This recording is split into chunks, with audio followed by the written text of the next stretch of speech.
యేసు శిలువ పైన చెప్పిన చివరి మాటలు అవి కేవలం మాటల కంటే ఎక్కువ ప్రేమ, క్షమాపణ మరియు ఆశ యొక్క సందేశాలు.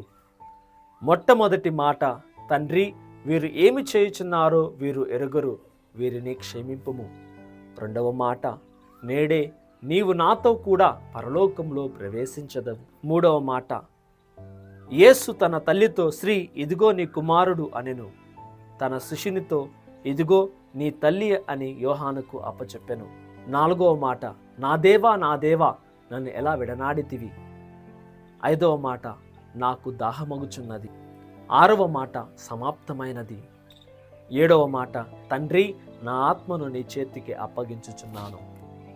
కఠోరమైన వేదనల మధ్య శిలువ మ్రాను పైన చెప్పిన చివరి మాటలు ముగింపు మాటలు కాదు, అవి ప్రారంభ మాటలు.